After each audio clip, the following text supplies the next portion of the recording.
After the end of communism, poachers massacred wild animals. The chamois and the ibex in Bulgaria are on the verge of extinction. Until 10 years ago, in a place untouched by people in the Rhodopes is a paradise for high mountain wildlife. Will the trophy hunt be able to revive them from the ashes of destruction? This place is the best kept secret in Europe. It's amazing what you can see over here and what you can do over here with a bow. We came to this secret area, not for everybody. When we came to this area, within the first half hour, we saw many chamois. See with your own eyes the priceless wild treasure that locals take care of tirelessly. But in order to protect it, we will hide the destination from you. We will keep its location anonymous, but we will show you the hunting temptations of the secret place. In today's episode, we will attempt something extraordinary.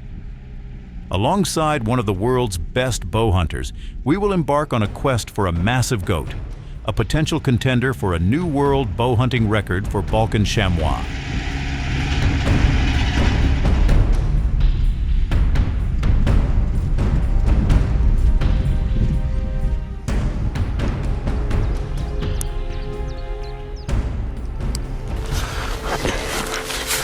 Well, we made it to the top of the mountain. About a 2-hour drive here, so you leave in the dark, you drive the roads, and you start climbing the mountain. We're using this little Russian Niva. It just looks like a little car, but it's all it is, but it's 4-wheel drive, and you'd be surprised where it can go. It's my second attempt at Balkan Chamois. We've got frost, it's the middle of October.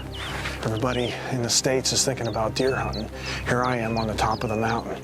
The Balkan Chamois is a tough hunt. They're small animals, they have really good eyesight, they see you coming at a distance.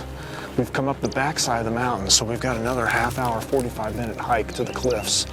We're going to try to come in with the good wind and good light. The sun will be kind of in our face, but we think we can spot them and hopefully get on them. Let's give it a shot.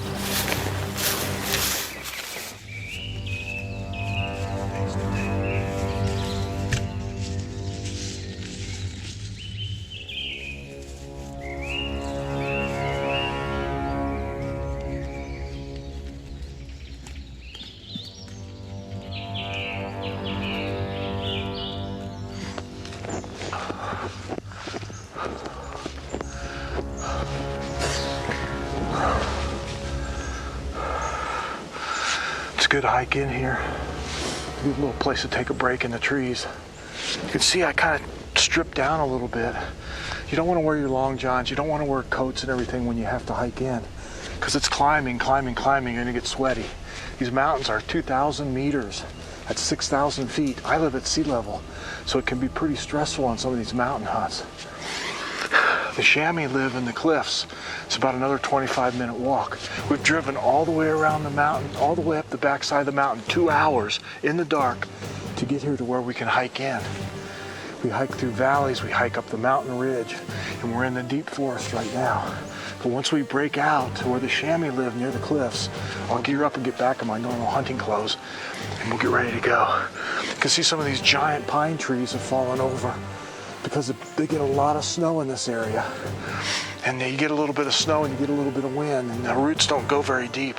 These big, huge pine trees fall over, and there's wind blows of pine trees laying all through here.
See him till it stopped right here. Let's walk backwards.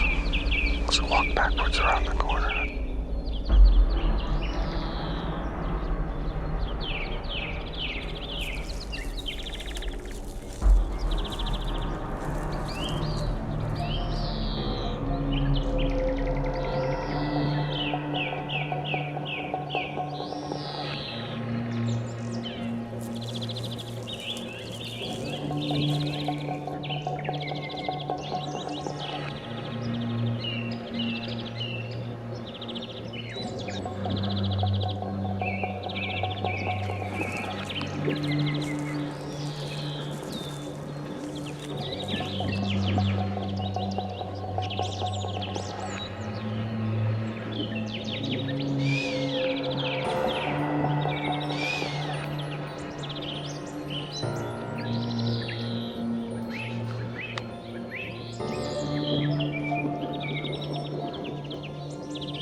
I'm taking a little break middle of the day, and I want to talk to you a little bit about the equipment that I'm using in this mountain hunt.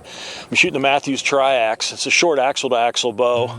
I like a little longer axle-to-axle, to be honest with you. 32 inches would be a little bit better than this 28-inch axle-to-axle, but I mean, the reality is it's a really good shooting bow. It shoots really fast, and it's smooth.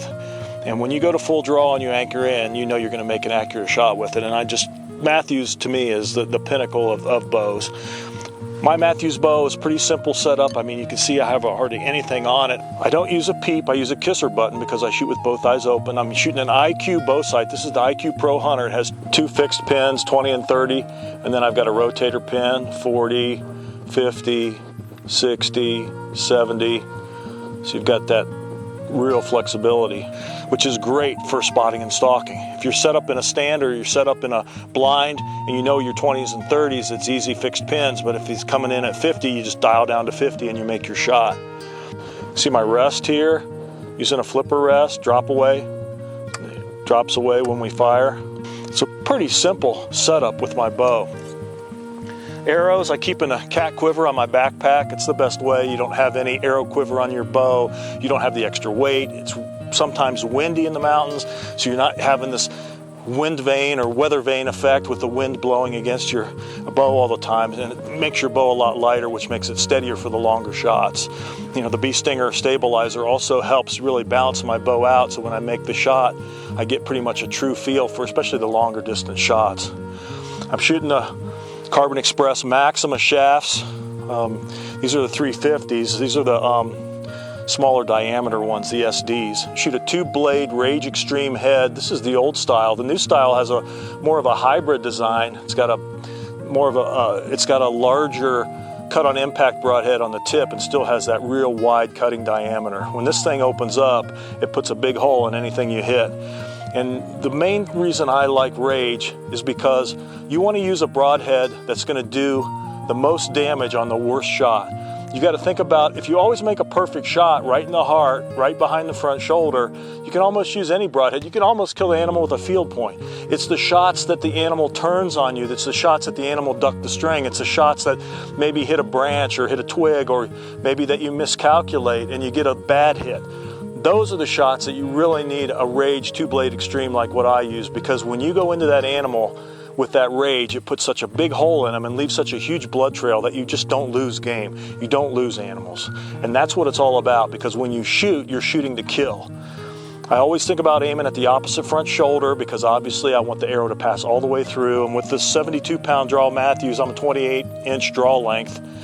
I'm getting about 280 feet per second with these arrow shafts, and a lot of kinetic energy, enough to just blow a hole straight through an animal with a big wide Rage cut like this.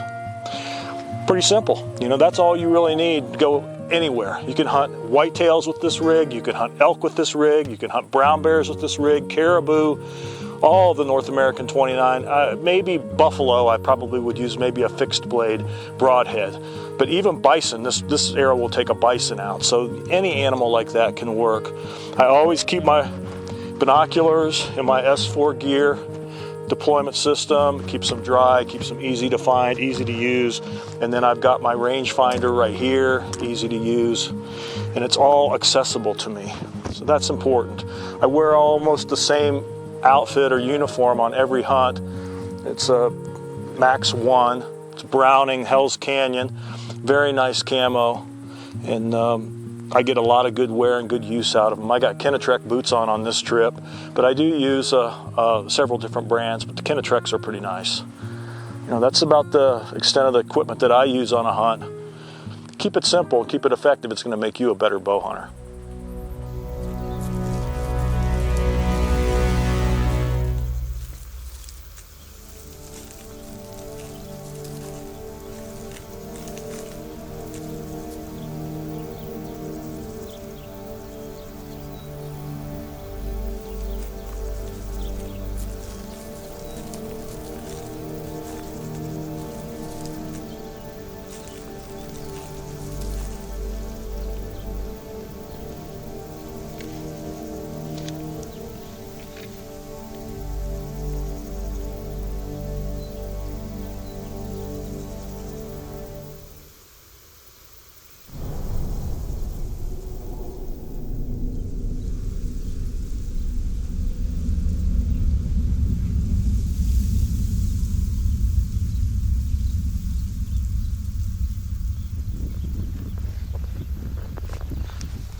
Sun's just starting to go down, so it's a little shaded on this side.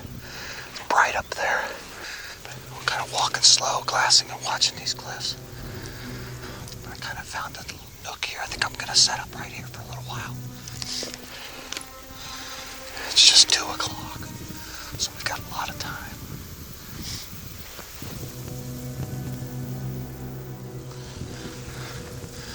The huge, huge cliffs.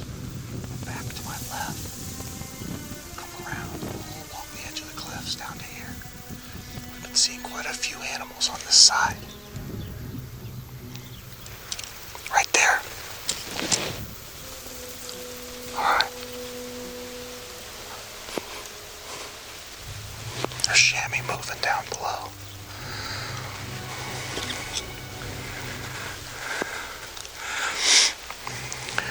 Nice part about hunting like this is these chamois can be tucked up in these rocks, and we've got really good wind coming up the mountain, thermal drafts up. So as we work down, we've got good wind, and we just look off to the side if we see one. Get a chance. They could be anywhere.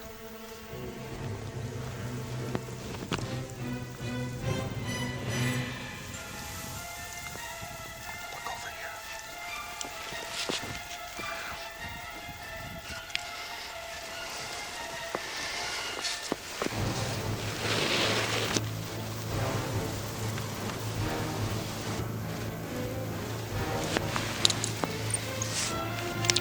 There's a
good chamois.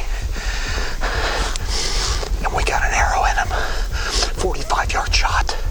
There was rocks in front, tree limbs above. I had just a little hole to shoot through. I could only see part of the body. I could see the head and the horns. Beautiful, beautiful long chamois.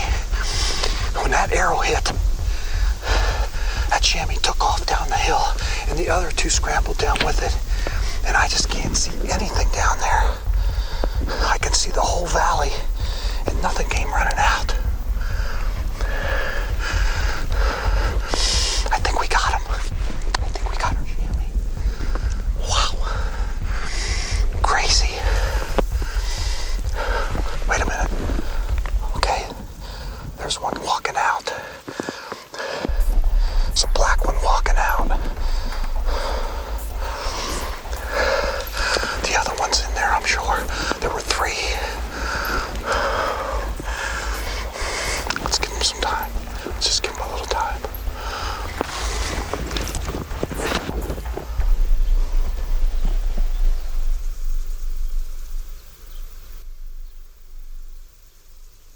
You know, when you're hunting in the mountains, it's all about persistence.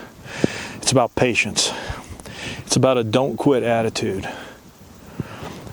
Not only do you have to worry about the terrain and the weather when you're in the mountains, but you've got to worry about this. You know, what you're thinking, how you can get yourself down. When you have to do a lot of climbing and you're not in real good shape, you're going to end up getting down on yourself because you're going to be tired and your legs are going to hurt and you're not going to really want to go up to the next mountain high.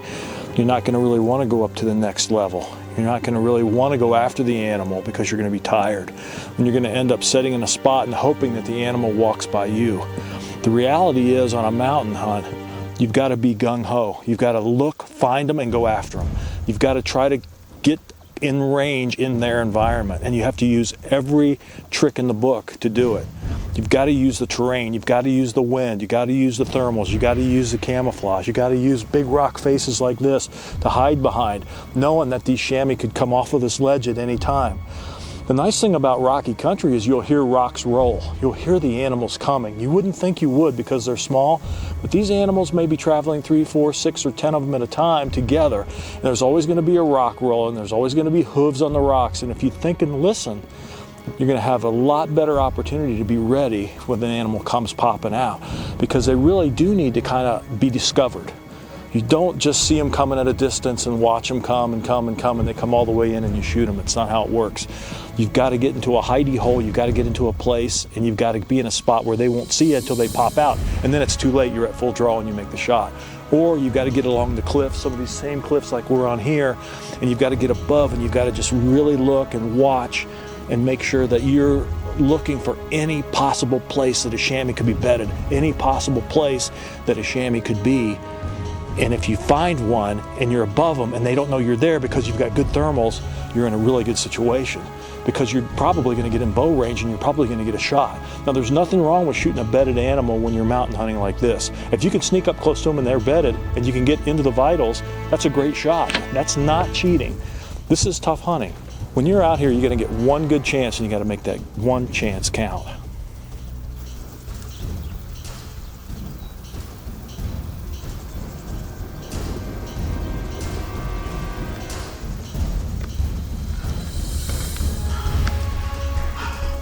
Chamois!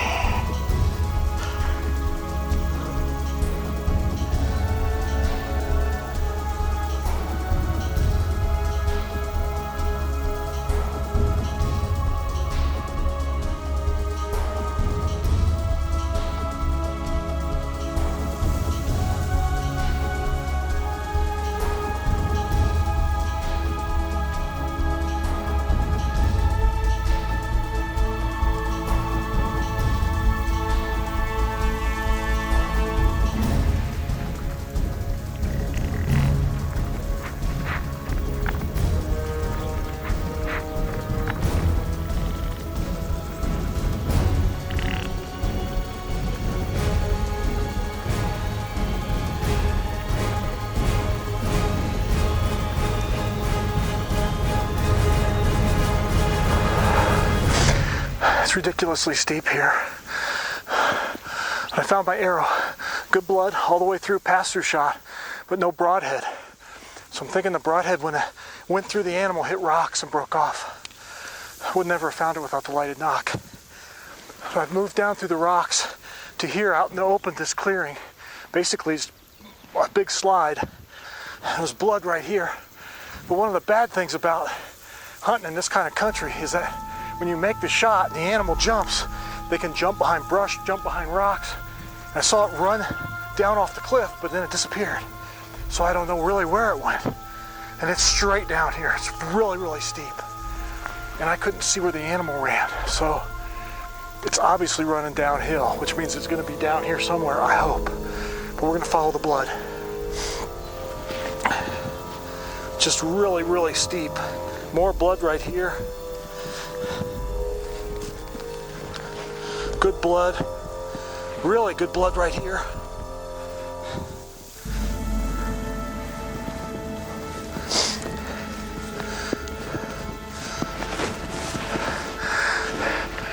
There he is. Balkan chamois right there, down at the bottom of these trees. Yes! It's really steep in here. There he is right there. Slid all the way down this ravine. Yes!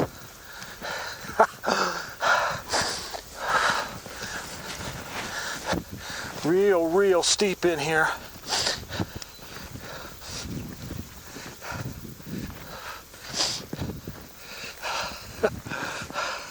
Oh, yes. Oh. Look at this. Look at this. Balkan Chamois. Wow. Unbelievable. Look at this beautiful facial markings. Look at the ears, and look how long the horns are. Look how they come straight up. They're pretty heavy in the bases, and then they hook back like a V. Look at that. Beautiful, beautiful Balkan chamois. Wow. What a fantastic hunt. Anytime you're on the ground eye to eye, spot and stalk, it's exciting. And when you're after a little chamois like this in Bulgaria, in the mountains, you've got to use everything to your advantage. The wind, the terrain, the rocks. We were slipping along the edge of this cliff, looking, watching, and all of a sudden there's a brown patch and another, just over the cliff. We slip down, get into position. I range 45 yards downhill, so obviously it's a little bit farther, but I shot him for 45. Jumped, ran down the hill, tipped over somewhere up there, there's good blood, and slid all the way down this gully to right here. Beautiful, beautiful Balkan chamois. This is a female, long, thin horns, but a good heavy bases. You're allowed to shoot females this time of year. A lot of times the females look longer, the males look heavier. But this is a beautiful chamois. I just love bow hunting, and this is why. Look at that. You know, there's a lot of things to think about at the end of a successful hunt, especially with bow and arrow. Using a bow is a conscious decision to make the hunt harder than it needs to be.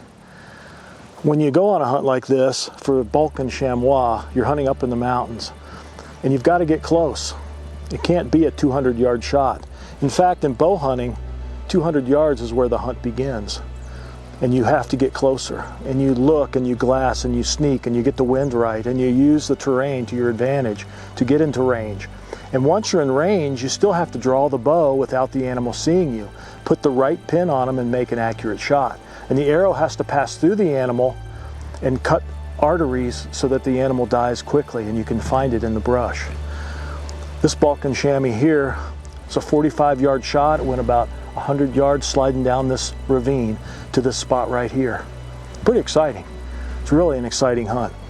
You know, bow hunting is really a metaphor for a life well lived.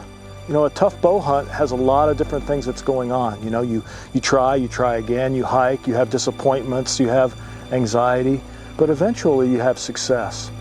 And that's what it's all about. It's the hard-won battles that make bow hunting such an inspiring sport. I love bow hunting, and this is why. Tom couldn't believe his eyes as the official measurement confirmed it. His magnificent Balkan Chamois was the second largest ever taken with a bow. The first bow hunter to successfully harvest a Balkan goat was Archie Nesbitt back in 2005. His groundbreaking hunt paved the way for others to follow in his footsteps, seeking the ultimate test of skill in the rugged mountains. Years later, Gary Bogner raised the bar even higher, arrowing a massive billy that still stands as the world record today.